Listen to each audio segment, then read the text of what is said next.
Assalamualaikum warahmatullahi wabarakatuh. Perkenalkan, nama saya Tia Yumanda dengan NIM 856487509 dari UPBJJ Pekanbaru Riau. Di sini saya akan melakukan kegiatan praktikum IPA, yaitu di sini kita masuk pada modul 4 yakni mekanika. Lalu kegiatan praktikum 1 atau KP1 yakni gaya. Di sini saya akan melakukan praktikum atau percobaan yakni tentang listrik statis. Alat dan bahan yang digunakan yakni yang pertama penggaris plastik, lalu rambut seseorang yang tebal dan kering, lalu yang terakhir ada potongan kertas kecil. Langkah pertama yang saya lakukan adalah menggosok penggaris plastik di rambut tersebut. Lalu setelah dirasa cukup, dekatkan penggaris plastik tersebut ke arah kertas-kertas kecil tadi.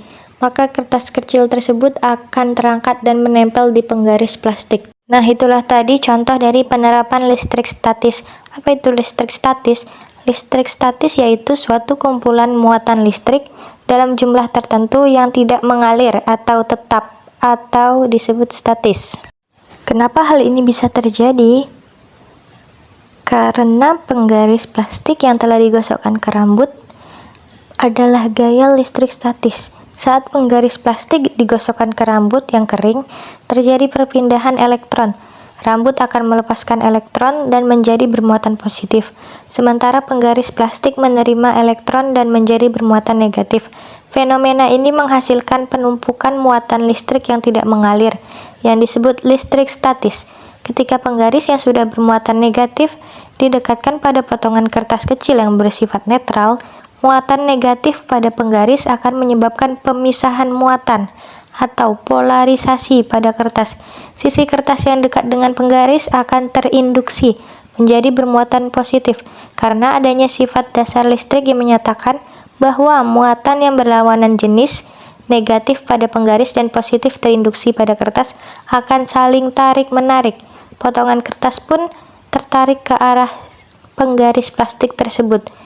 Gaya ini bersifat sementara karena muatan listrik pada penggaris atau listrik statis tadi tidak mengalir dan dapat hilang seiring waktu atau jika penggaris disentuh. Kesimpulan yang dapat diambil dari percobaan atau praktik ini adalah gaya listrik statis dapat dihasilkan melalui gesekan antara dua benda isolator. Tadi dicontoh yaitu penggaris plastik dan rambut.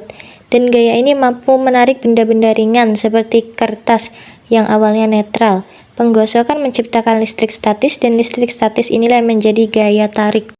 Baiklah, sekian percobaan atau praktik saya tentang gaya listrik statis. Bila ada salah dan kurangnya saya mohon maaf. Saya akhiri. Wassalamualaikum warahmatullahi wabarakatuh.